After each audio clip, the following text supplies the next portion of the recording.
బ్రహ్మర్షి పితామహ పత్రిజీ గారికి ఆత్మ ప్రణామాలు. వంశీ మాస్టర్ కి ఆత్మ ప్రణామాలు. సమస్త గురుమండలికి ఆత్మ ప్రణామాలు. మనకి స్వేచ్ఛేచ్ఛ ద్వారా అద్భుతమైన ఆత్మజ్ఞానాన్ని అందిస్తూ ఉన్న టార్కోం సెరైడారియన్ గారికి కృతజ్ఞతాభివందనాలు.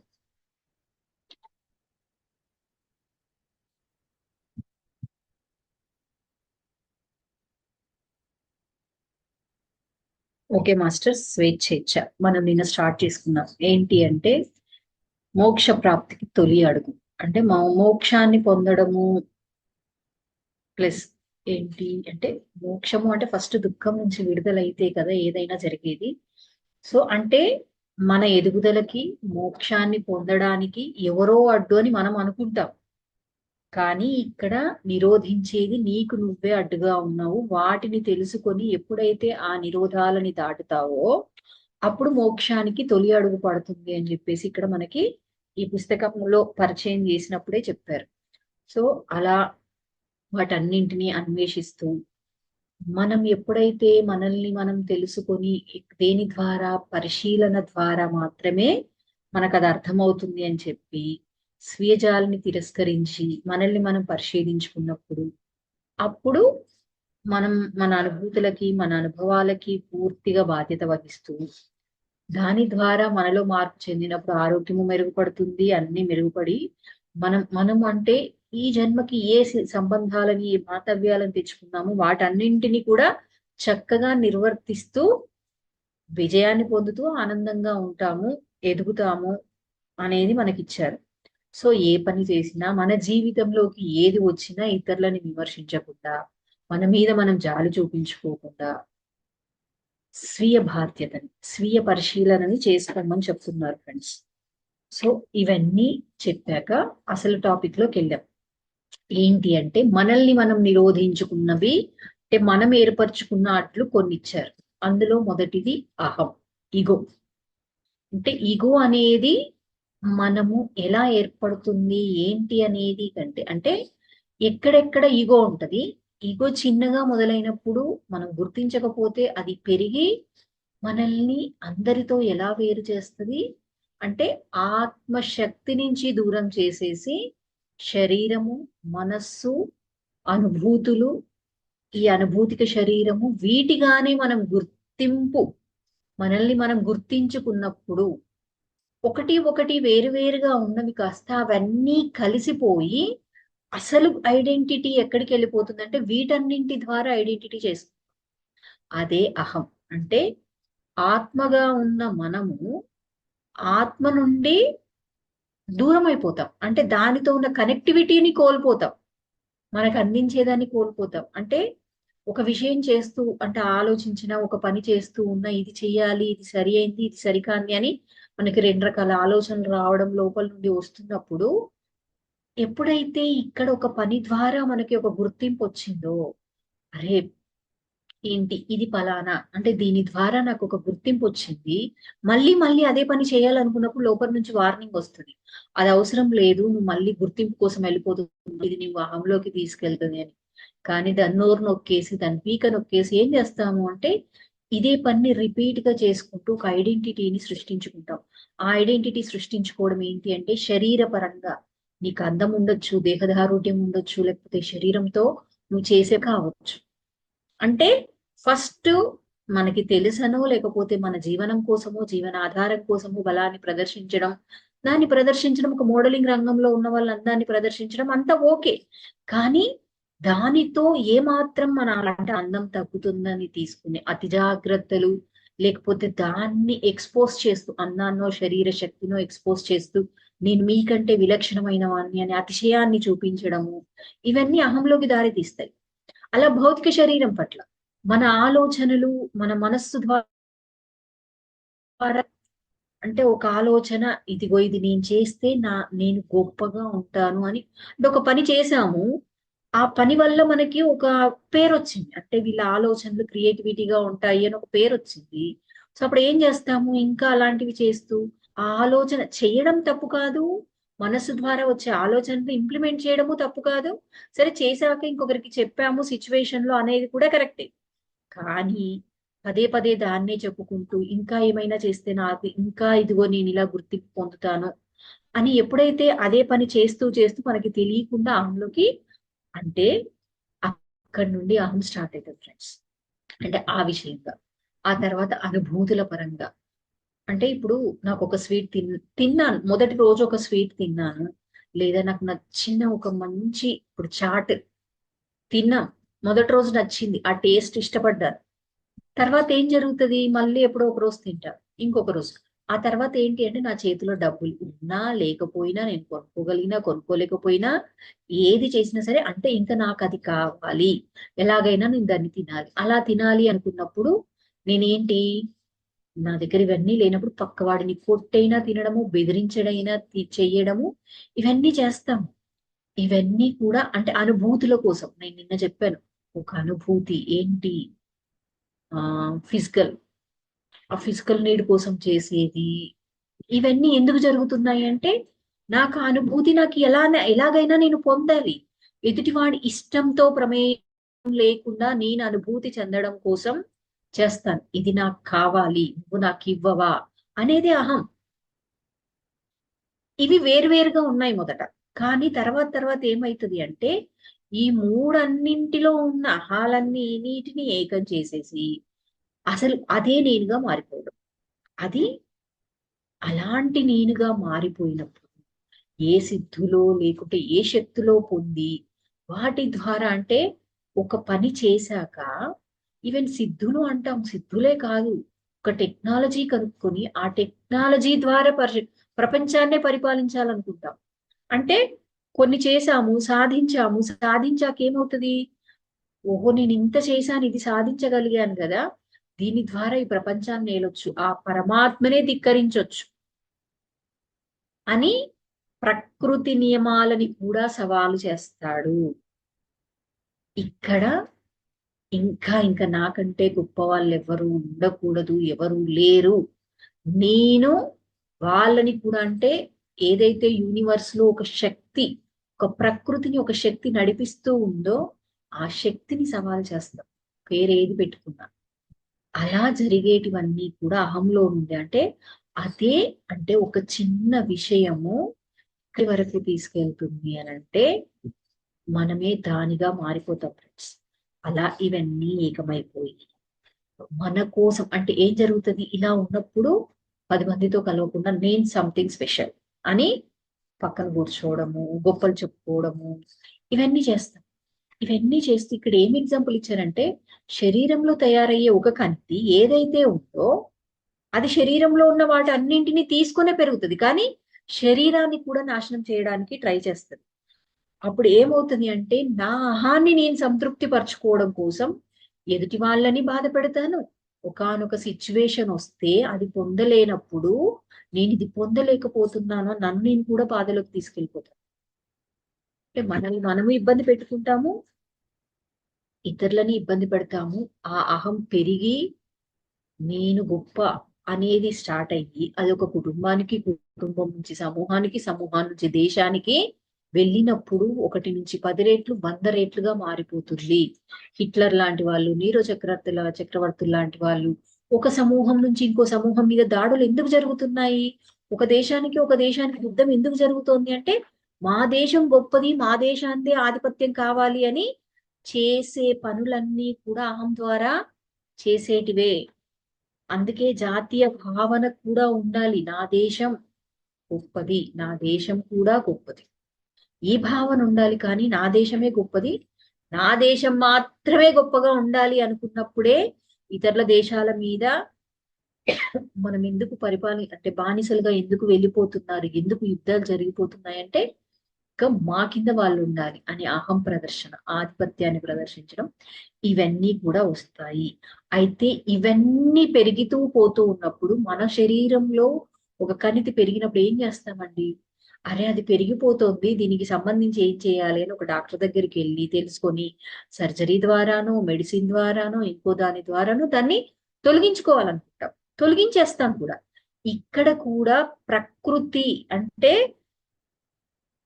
ఇవన్నీ జాతీయంగా ఇవన్నీ అందరిలోనూ అహాలు పెరిగిపోయినప్పుడు ప్రకృతి ఆత్మ గ్రహ సమతుల్యతని భయపెట్టే స్థాయికి వెళ్ళినప్పుడు ఏం చేస్తుంది ప్రకృతి సహించకుండా తన స్వీయ శస్త్రచికిత్సని ప్రారంభిస్తుంది ఫ్రెండ్స్. మనం కూడా తెలియకుండా చూడండి అహంలోకి వెళ్ళిపోయి ఏదో ఒకటి చేసేస్తాం.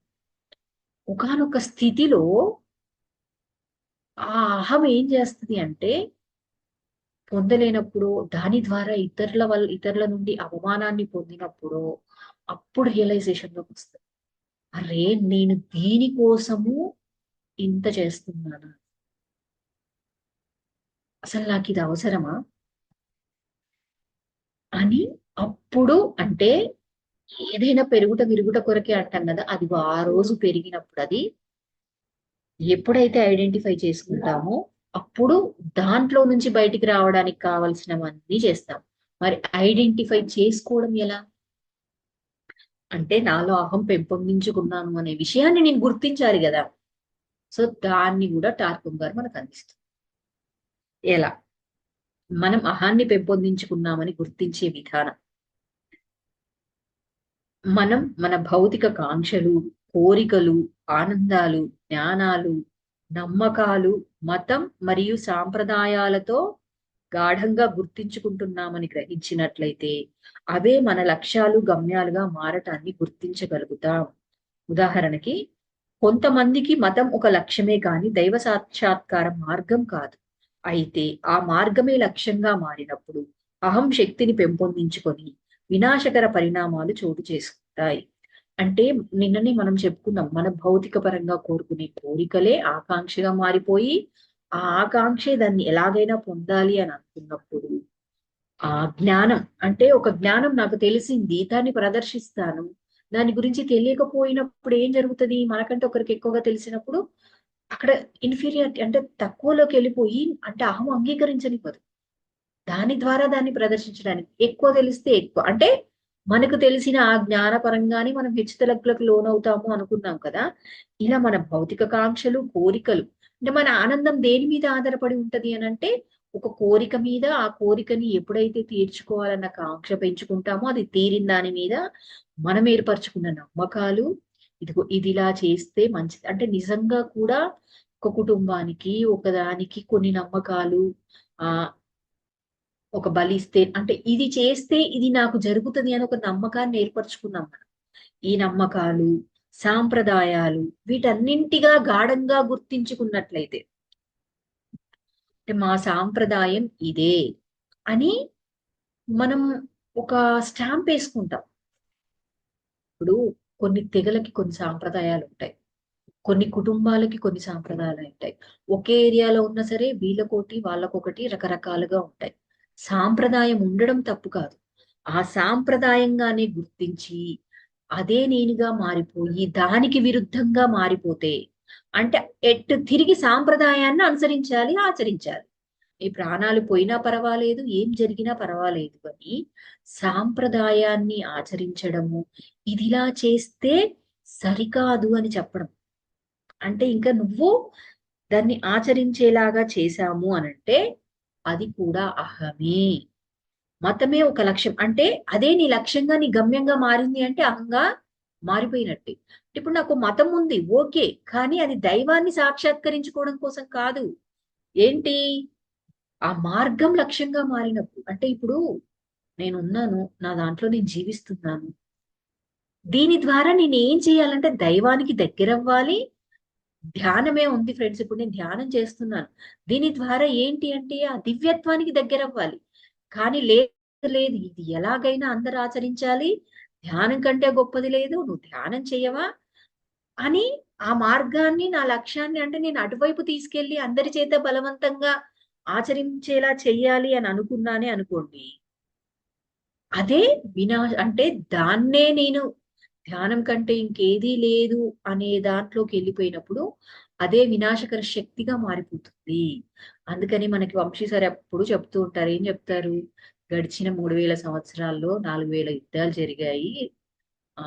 ఎన్ని వేలు జరిగాయి. అందులో 3500 యుద్ధాలు దేని మధ్యలో జరిగాయి అంటే మతాలు, ఆధ్యాత్మిక సంస్థలు వీటన్నింటి మధ్య జరిగాయి అని చెప్తారు.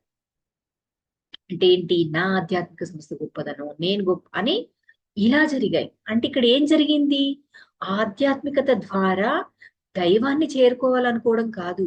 బుద్ధుడు అందించిన మార్గం ద్వారా ఆ బుద్ధత్వాన్ని పొందడం కాకుండా, దీన్ని కాకుండా ఇంకొకటి లేదు అని ఎదుటివాడి మీద, మాది కాకుండా ఇంకొకటి లేదు అని ఇంకొకటి దాని మీద జరిగినప్పుడే మళ్ళీ ఉన్నత పురుషులు మళ్ళీ ఉద్భవించి జన్మించి మళ్ళీ దాన్ని మార్చుతూ వస్తారు. సో అది తర్వాత అంటే ఇక్కడ జరిగేదంతా అది. అప్పుడు కదా వినాశన, ఎప్పుడు రెండు సంస్థల మధ్యలో, ఆధ్యాత్మిక సంస్థల మధ్యలో ఎందుకు యుద్ధాలు జరిగాయి అంటే ఆ భావన యుద్ధానికి దారితీసింది, ఒకరిని ఒకరు నాశనం చేసుకునేందుకు వినాశకర పరిస్థితులను సృష్టించింది ఫ్రెండ్స్. ఇంకా మనం వేర్పాటు తత్వంతో ప్రవర్తిస్తాం, మాట్లాడతాం, భావిస్తాం, ఆలోచిస్తాం. ఏ విధంగా ఒక కణితి శరీరంలోని వనరులతోనే వృద్ధి చెందుతూ వేరుగా కనిపిస్తుందో అదే విధంగా. అంటే ఏం జరుగుతుంది, నేను చెప్పాను, నేను ధ్యానం కాదు ఫ్రెండ్స్. ఆ ఏంటి అంటే రుద్రవీణ మూవీలో ఏంటి, అతడు మంచి సంగీత కళాకారు. ఏం ఆలోచిస్తాడంటే సంగీతాన్ని వినాలన్నా సరే వాడికి అర్హత ఉండాలి, ఉన్నత కులంలో పుట్టాలి, ఇలా ఉంటేనే సంగీతాన్ని వినాలి. వేరే వాళ్ళు పామరుల కోసం, కష్టపడి పనిచేసే వాళ్ళ కోసము ఎప్పుడూ కూడా సంగీతాన్ని వాయించేవాడు కాదు. దాని ద్వారా అందరి నుంచి వేర్పాటైపోయి అదే భావనలతో ఉంటూ ఉంటూ ఏం జరిగింది అంటే ఒంటరిగా మిగిలిపోతాడు, అందరూ వదిలేసి వెళ్ళిపోతారు. అంటే ఆ విధంగా ఎప్పుడైతే నేను వాళ్ళందరికంటే వేరు అని 10 మందిలోకి వెళ్ళినప్పుడు, సపరేట్ గా ఉంటున్నప్పుడు, వాళ్ళతో కలవలేకపోతున్నాము అని అంటే అక్కడ కూడా నీ అహం స్టార్ట్ అయింది అని అర్థం. అంటే అహం ఉంది అని గుర్తించుకోవాలి, పెంపొందించుకున్నాము అని గుర్ అంటే మనం ఐడెంటిఫై చేసుకోవాలి. మూడో పాయింట్, మనం స్వీయ అన్వేషకులుగా మారుతాం. మనం మన స్వీయ ఆసక్తులు, ఆనందాలు, సౌకర్యాలు, లాభాలు, ఆధిపత్యాలు, స్థాయిల పట్ల మాత్రమే శ్రద్ధ చూపిస్తూ వాటి కోసం ఇతరులను ఏం చేయడానికైనా వెనకాడము. స్వీయ అన్వేషకులు, ఆత్మ పరిశీలన వేరు, స్వీయ ఆత్మ పరిశీలన వేరు, స్వీయ అన్వేషకులుగా మారడం వేరు. అంటే నాకేది ఆనందాన్ని ఇస్తుంది, నేనేం చేస్తే ఆ నేను ఇంకా ఇంకా డెవలప్ అవుతాను, అంటే నా సౌకర్యాలు మెరుగుపడతాయి, నేనేం చేస్తే నేను లాభాన్ని పొందుతాను, అంటే ఆధిపత్యం, ఇతరుల మీద ఆధిపత్యం ఎలా చేయాలి అంటే స్థాయిలు, దేని ద్వారా నా స్థాయి పెరుగుతుంది, పక్క అందరం నాతో పాటు అందరూ పెరగాలనుకోవడం కాదు, నా స్థాయిని నేను డెవలప్ చేసుకోవాలనుకోవడము, దానికోసం ఇతరుల మీద ఆధిపత్యాన్ని చూపించడం. ఇప్పుడు ఒక అధికారిగా ఉన్నాము, ఆ అధికారిగా ఉన్నప్పుడు ఏం జరుగుతుందండి, అంటే నేను ఒకటి పొందాలనుకున్నాను, సంస్థని స్థాపించాను, తర్వాత ఏం చేస్తాను, నా మాట మాత్రమే వినాలి, నాదే నడవాలి, దీనివల్ల నాకు లాభం వస్తే చాలు. ఎందుకండి అంటే రాను రాను బానిస సిస్టమ్ డెవలప్ చేసి నా స్వప్రయోజనాల కోసం మాత్రమే జరిగేదంతా కూడా అదే. అంటే వాళ్ళ వాళ్ళ స్వీయ ప్రయోజనాల కోసం చేసేదంతా కూడా అంటే వీటి పట్ల నాకు నేనేం పొందుతాను అనే దాని మీద మాత్రమే శ్రద్ధ చూపిస్తాను. అది కూడా అహం పెరిగింది, నాలో అహం ఉంది, అది పెరిగింది అని మనం గుర్తు అంటే గుర్తింపు చేసుకోవడానికి. మన స్వీయ ప్రయోజనాల కోసం మనుషులను, సంఘటనలను, ఆలోచనలను, పరిస్థితులను తారుమారు చేస్తాం. స్వీయ ప్రయోజనాలు అంటే నేను లాభం పొందాలి. ఆ లాభం పొందాలి అంటే ఒక సిచ్యువేషన్ వచ్చింది, తిమ్మిని బంబించేస్తాడు, బంబిని తిమ్మించేస్తాడు అంటాం. ఆ సిచ్యువేషన్ లో నాకు లాభం కాకుండా పక్కవాడికి లాభం పోయేలాగా ఉంది, పక్కవాడికి పేరు వచ్చేలాగా ఉంది అనుకోగానే మొత్తం మీది కిందికి చేసేసి నా వైపు తిప్పుకుంటాను. అంటే బాల్ నా దగ్గర ఉండాలి, గోల్ నేనే కొట్టాలి, అంటే నా దాంట్లో ఉండాలి బాల్. అంటే ఆ ప్రయోజనం నాకు రావాలి అంటే ఎదుటివాడికి పొందకుండా ఉండాలి అనుకున్నప్పుడు ఏం చేస్తామంటే ఆలోచనలతో ఆ సంఘటనలని తారుమారు చేస్తాం. ఎదుటివాడు ఏదో చేస్తున్నప్పుడు మ్యానిపులేట్ చేసేసి అదిగో వాడు చేసేది తప్పు, వాడు అది కరెక్ట్ చేయట్లేదు, నేనే చేసేది కరెక్ట్, కావాలంటే ఇదిగో నా ఆలోచన విను, ఇది విను, అది విను అని చెప్పేసి అలా చేసేస్తూ ఉంటాం ఫ్రెండ్స్. అది కూడా అహం ఉంది అని మనం గుర్తించుకోవడానికి. ఎక్కడైనా సరే మనమే కేంద్రంగా ఉండాలనుకుంటాం. ఆ కేంద్ర స్థానం కోసం మనం ఒత్తిడి తెచ్చి వివిధ రకాలుగా అందరి ఆసక్తి మన వైపు బలవంతంగా మళ్ళిస్తాం. ఎక్కడైనా సరే మనమే కేంద్రంగా అంటే ఒక 10 మందిలోకి వెళ్ళినప్పుడు నేను నిన్న ఒక మాట చెప్పాను. ఒక దగ్గరికి వెళ్ళి దాన్ని సరి చేయడము ఇలా ఉంటే బాగుంటది అని చెప్పడము చేయించడము కరెక్టే. మొదటిసారి అలాగే చేస్తాం. చేశామని చెప్పుకోవడము కరెక్టే. కానీ పదే పదే అదే చెప్పుకుంటూ ఇంకెక్కడికైనా వెళ్ళినప్పుడు ఏం చేస్తాము? అక్కడ అది ఎలా ఉన్నా కాదు అది కాదు అలా ఉంది ఇది ఇలా ఉంది దీన్ని మార్చేయాలి ఇది చేయాలి అని సెంటర్ ఆఫ్ అట్రాక్షన్ గా మారాలనుకుంటాం. అంటే ఒకవేళ మనం సెంటర్ ఆఫ్ అట్రాక్షన్ గా లేకపోతే ఆ అవకాశం ఇవ్వకపోతే నువ్వు నాకు అవకాశం ఇవ్వలేదు అంటే ఎదుటి వాడి మీద ఒత్తిడిని తెస్తాం ఫ్రెండ్స్. ప్రెషర్ తీసుకొచ్చి ఎలాగైనా సరే మనం సెంటర్ ఆఫ్ అట్రాక్షన్ గా మారడానికి ప్రయత్నం చేసి మారి అంటే ఇతరుల ఆసక్తిని బలవంతంగా మన వైపు మళ్ళించేస్తాం. ఎక్కడైనా ఎప్పుడైనా అలా చేశామా? బలవంతంగా మళ్ళించకపోయినా లేనివన్నీ డాంబికంగా ప్రదర్శించడము ఇవన్నీ చేశామా? చేస్తున్నామా? చెక్ చేసుకుందాం. అంటే కొన్నిసార్లు అనిపిస్తుంది కదా ఎక్కడికైనా వెళ్ళినప్పుడు "ఉమ్, ఇంకా వస్తుంది మనకు పరిపాలించే అధికారం కానీ అర్హతలు కానీ లేకపోయినా మనమే పాలించి ఆధిపత్యం చెలాయిద్దాం. ఏంటంటే పరిపాలించే అధికారం ఆధిపత్యం అంటే అర్హత లేదు కానీ ఆ పరిపాలించే అధికారం కూడా లేదు. అయినా సరే పాలించి ఆధిపత్యం చెలాయిద్దాం అనుకుంటాం. ఇదే ఆ ఏంటి అంటే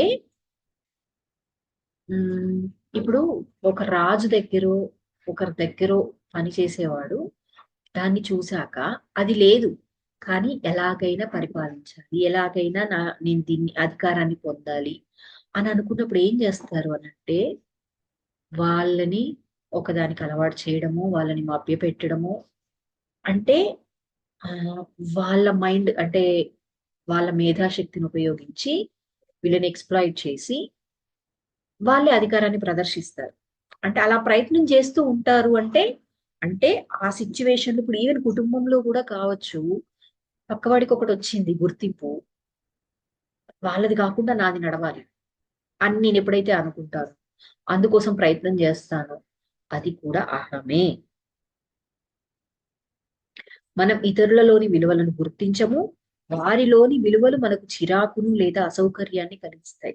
అంటే అహం ఉన్నప్పుడు ఏమైతుందండి అంటే నేనే సెంటర్ ఆఫ్ అట్రాక్షన్ గా ఉండాలనుకున్నాను నేనే గొప్ప అని నేను అనుకుంటున్నప్పుడు పక్కవాడు గొప్ప అంటే పక్కవాడికి ఒక మంచి విలువ అంటే విలువ అని అంటే విలువలు ఇక్కడ అంటే వాళ్ళలో ఉండే సద్గుణాలు అవన్నీ చాలా ఆ సద్గుణాల ఉన్నప్పుడు వాటిని గుర్తించాలి.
ఒక్క నిమిషం ఫ్రెండ్స్ నా ఎందుకో మళ్ళీ పోయింది జాయిన్ అవుతాను.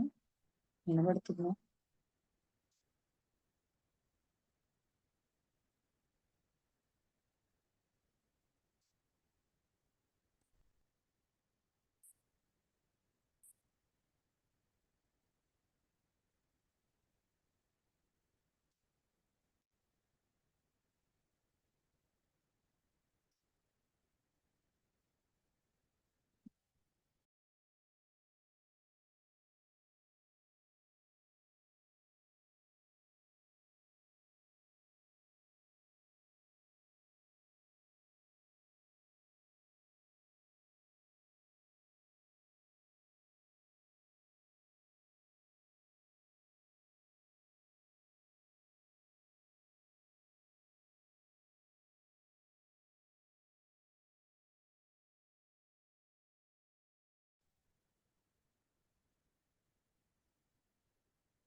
ఓకే.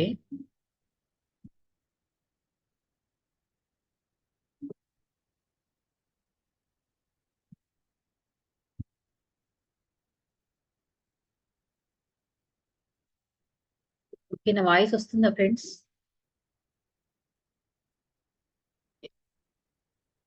అంటే ఇక్కడ మనం ఎదుటి వాళ్ళకి విలువ ఇచ్చినప్పుడు ఆ విలువను అంగీకరించాం. అలాగే ఇంకేం జరుగుతుంది అంటే చిరాకు, అంటే ఎదుటి వాళ్ళకి విలువిస్తూ ఉన్నప్పుడు అంటే వాళ్ళలో ఉండే విలువలని గుర్తించము. ఈవెన్ పక్క వాళ్ళు ఎవరైనా వాళ్ళకి విలువిస్తూ ఉంటే ఏం చేస్తామంటే మనకి చిరాకు వస్తుంది, అసౌకర్యం వస్తుంది, అక్కడ ఉండడానికి ఇష్టపడం. గమనించండి. నిజంగా కొన్ని సార్లు అనిపిస్తా ఉంటది కదా, ఇది గమనించాలి.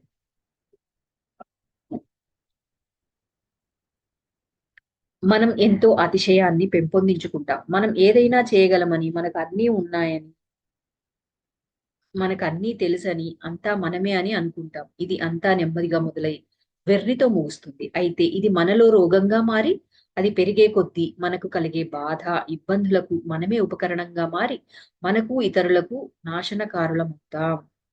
ఏంటి అతిశయం అంటే ఇక్కడ ఏం జరుగుతుంది అంటే అహం ఏం చేస్తుంది అంటే అతిశయాన్ని సృష్టిస్తుంది ఫ్రెండ్స్.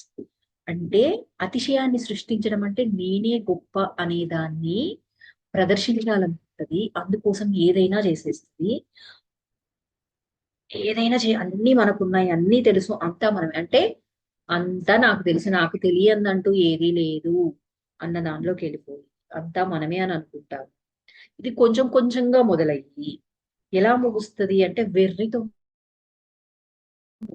అది ఏం జరుగుతుందంటే పెరిగే కొద్దీ మనలో ఒక రోగంగా మారిపోతుంది.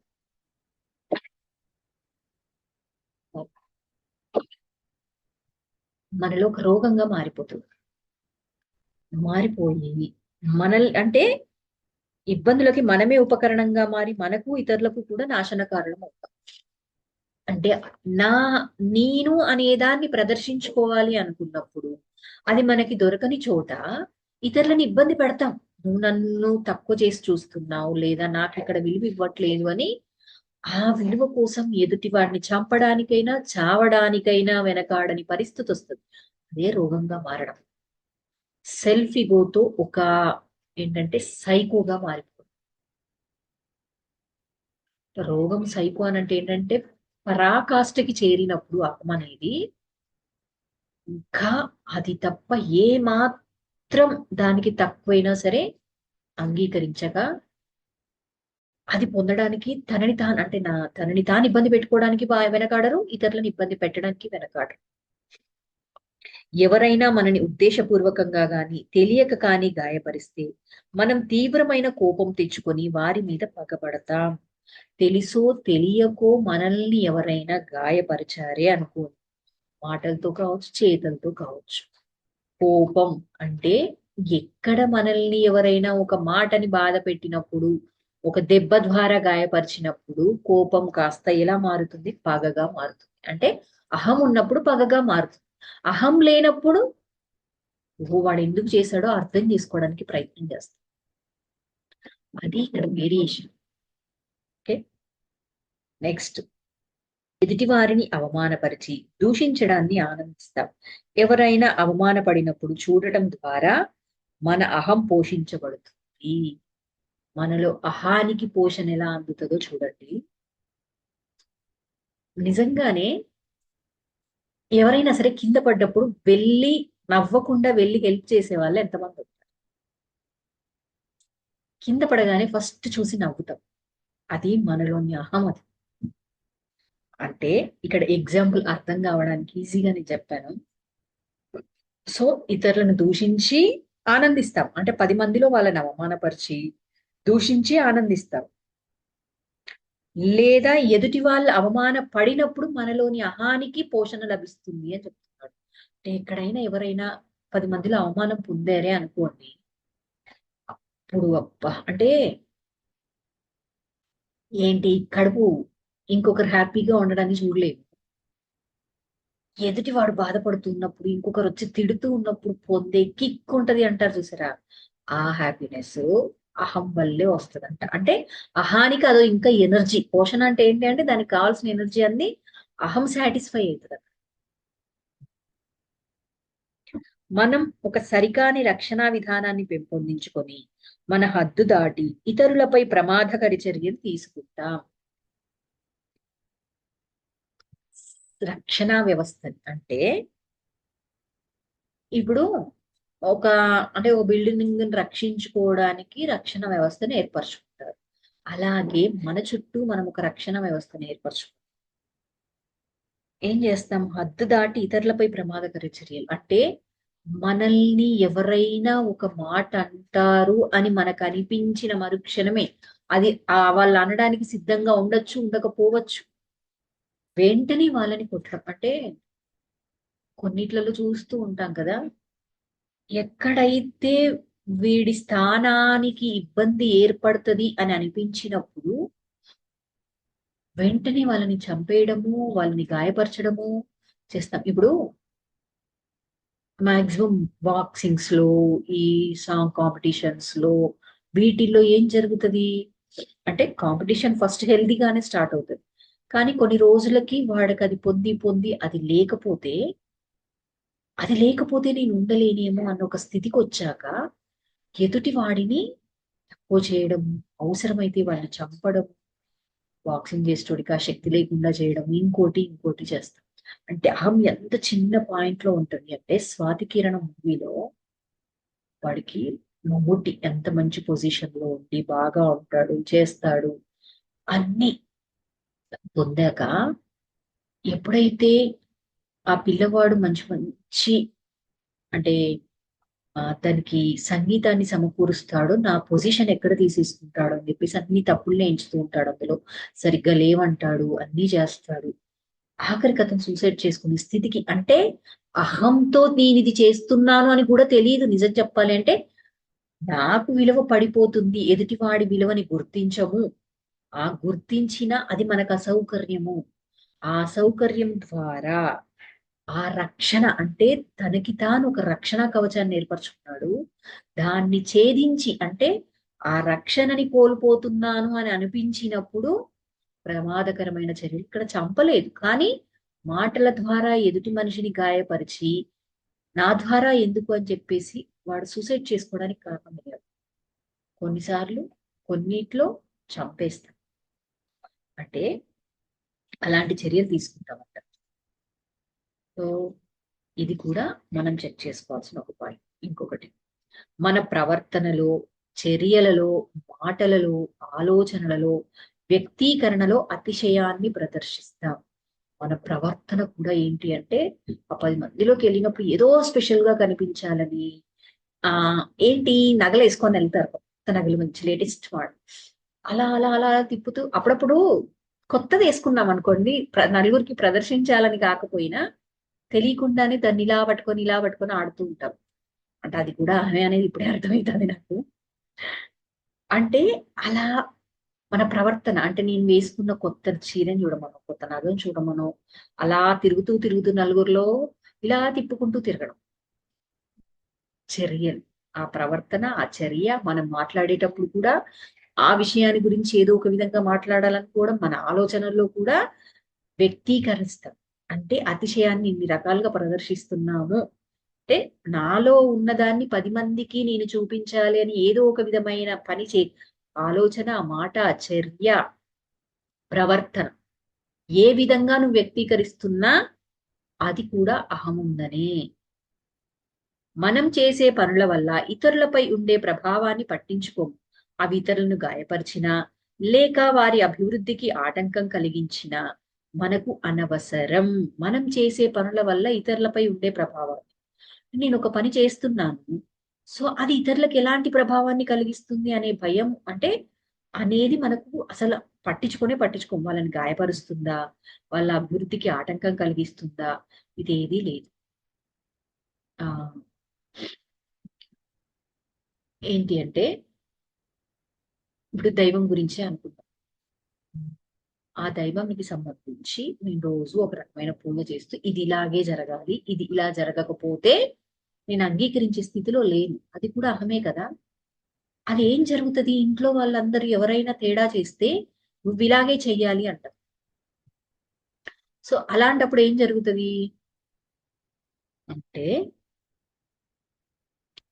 ఎక్కడైనా తేడా జరిగితే వాడు భయపడతారు. ఆ భయం వల్ల వాళ్ళు ఏమవుతారో వాళ్ళకి తెలియదు, అయినా సరే పట్టించుకోము.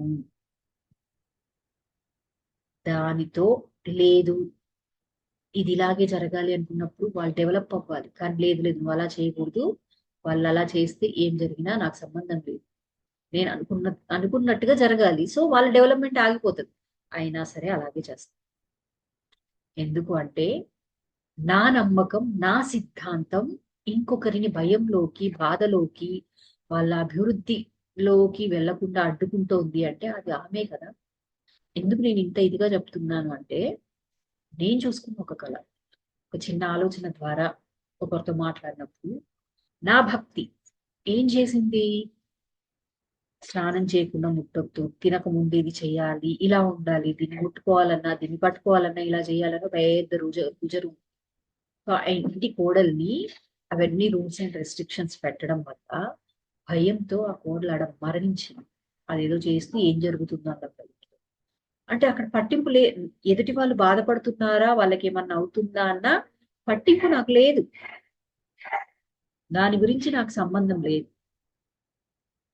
ఇలా ఆ ఇంకొకటి ఏంటి అని అంటే ఒక మతం ద్వారా మొత్తం దైవ సాక్షాత్కారానికి దగ్గర అవ్వడం కాదు, అదే లక్ష్యంగా మారిపోతాం అంటే నేను అప్పుడు ఒక ఎగ్జాంపుల్ చెప్పాను. ఇంకొకటి ఏంటంటే ఇప్పుడు ఒక దాంట్లోని శైవ భక్తులు, వైష్ణవ భక్తులు ఇలా అందరూ ఉంటారు కదా, అలాంటి కర్మలు చూసుకున్న వాళ్ళు కూడా ఉన్నారు.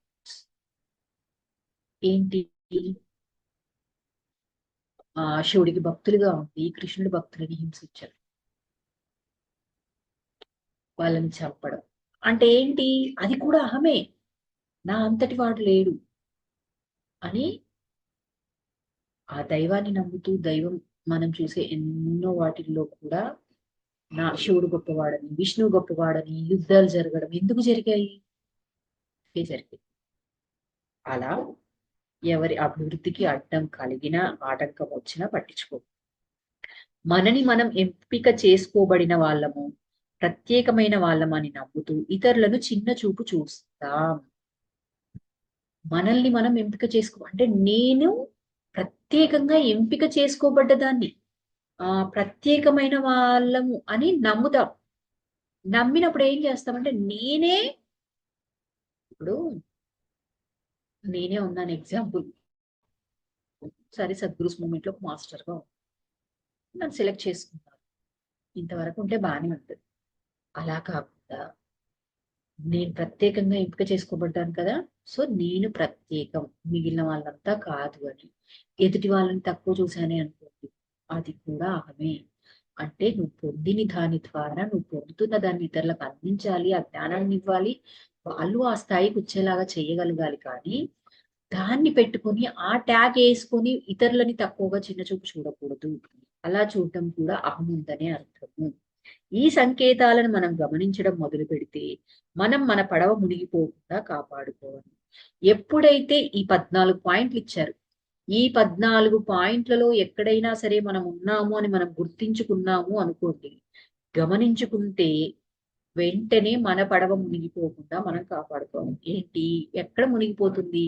అహంలో పడి మునిగిపోయి ఎన్ని దుష్కర్మలు చేస్తాము అంటే, అహం, నేను గొప్ప అనే దాన్ని, నాకు డబ్బుంది లేదా నాకు అధికారం ఉంది అనే అహం వల్ల ఎదుటి వాళ్ళని హింసిస్తాం ఫ్రెండ్స్. నా మాట వింటారా వినరా? వినకపోతే చర్నాకోలు దెబ్బలు పడతాయి.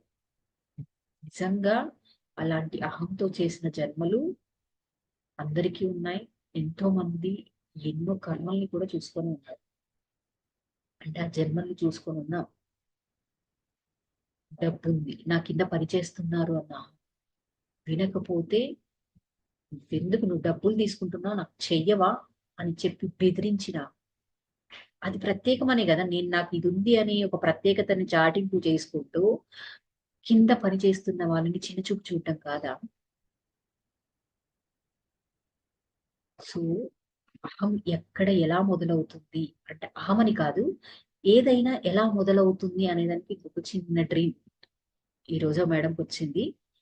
యాక్చువల్ గా అంటే దానికి ఎలా అలవాటు పడతాము అనేది, ఆ మేడంకి వచ్చిన డ్రీమ్ ఏంటంటే, అక్కడ ఒక ఎగ్జామ్ జరుగుతుంది. ఆ మేడం ఆ ఫ్రెండ్ కూర్చొని ఎగ్జామ్ రాస్తుంటారు. ముందరున్న ఫ్రెండ్ కాళ్ళతో బుక్ ఓపెన్ చేసి బుక్ లో చూసి రాస్తుంది. ఇన్విజిలేటర్ కి చెప్పాలి అలా రాస్తోంది అని అనుకున్నాక ఈమె పేపర్ ఓపెన్ చేసుకొని చూసుకున్నప్పుడు అక్కడ ఏం జరిగింది అంటే, పేపర్ చూడగానే చెప్టర్ పట్టేసాయి. ఒక్క ప్రశ్నకి ఆన్సర్ గుర్తురాదు. అప్పుడు ఏం చేసింది, ఫ్రెండ్ని కాస్త చూపించమన్నాడు. ఫ్రెండ్ దాంట్లో చూస్తూ రాయడం మొదలుపెట్టింది. ఆ తర్వాత మొత్తం చూస్తూ రాయడం మొదలుపెట్టింది. రాయడం మొదలు పెట్టాక, అదేంటి నేనే చెప్పాలనుకున్నాను కదా, మళ్ళీ నేను చూసి రాస్తున్నానేంటి అంటే, నేను సరిగ్గా ప్రిపేర్ అవ్వలేదు కదా, ఏం కాదులే రాస్తాను అనేసి అలాగే రాయడం కంటిన్యూ చేసింది. ఇక్కడ ఏం జరిగిందండి అంటే, ఒక ప్రశ్నకి చూసో ఒక చిన్నదో చూసి రాస్తాను అని కాస్త మొత్తం చూసి రాయడం. చూసి రాయకపోతే ప్రిపేర్ అవ్వలేదు కాబట్టి ఫెయిల్ అవుతాం. ఫెయిల్ అయితే ఎవరేమంటారు, నలుగురిలో ఎలా ఉంటుంది అంటే, దీని తర్వాతవి అక్కడదంతా రాలేదు ఆ మేడంకి ఆలోచనలు. కానీ నిజంగా ఎందుకంటే కాపీ కొట్టి పాస్ అవుతాం, ప్రిపేర్ అయినా అవ్వకపోయినా అంటే, మంచి మార్కులు రావాలని, మంచి మార్కుల ద్వారా నలుగురిలో గుర్తింపు పొందాలనే కదా. కానీ అది ఎక్కడ స్టార్ట్ అయిందో చూడండి. ఒక చిన్న పాయింట్ లో స్టార్ట్ అయింది. ఏంటి, ఆ కొంచెం చూసి రాస్తానులే, ఒక్క పాయింటే రాస్తానులే అని. అది కాస్త ముందుకెళ్తూ వెళ్తూ మొత్తం ఎగ్జామ్ మొత్తం చూసి రాయడానికి. మనలో కూడా అహం అనేది ఒక చిన్న విషయంగా స్టార్ట్ అవుతుంది. ఒక రోజు ఒకసారి, కానీ పదే పదే దాన్ని రిపీట్ చేస్తున్నాము అన్నా, వెళ్ళి దాన్నే గుర్తింపుగా మార్చుకోవాలి అనుకుంటున్నాము అన్నా, దాన్ని ప్రదర్శిస్తున్నాము అన్నా, ఆ మనం సంథింగ్ స్పెషల్ గా సపరేట్ గా ఉంటున్నాము అన్నా, ఇలాంటివి ఏవి జరిగినా సరే, ఇతరుల విలువలని గుర్తించకపోయినా, ఇతరులకి ఎవరు ఇస్తూ ఉంటే కనబడితే మనం అంగీకరించలేని స్థితిలో ఉన్న, ఇవన్నీ కూడా అహం యొక్క రూపాలే. అంటే ఒక అహానికి ఇక్కడ 14 పాయింట్లు ఇచ్చాడు. గుర్ అంటే ఇది అహము అని గుర్తింపు, అంటే గుర్తు పట్టడానికి ఇచ్చారు. ఇంకా ఎన్నున్నాయో కానీ ఇక్కడ ఇవైతే 14 ఇచ్చారు ఫ్రెండ్స్. అంటే వీటిల్లో ఎక్కడైనా సరే మనం అందులో ఉన్నామా చెక్ చేసుకొని దానిని మార్చుకుందాం. మార్చుకోవడానికి ఇంకా ఎలా పెంపొందుతుంది, దాన్ని ఎలా శుద్ధి చేసుకోవాలి అనేవి కూడా ఇచ్చారు. అవి రేపటి క్లాస్ లో, రేపు ఎప్పుడైతే అప్పుడు చెప్పుకుందాము. Okay, thank you so much గారికి, మీ అందరికి కృతజ్ఞతలు.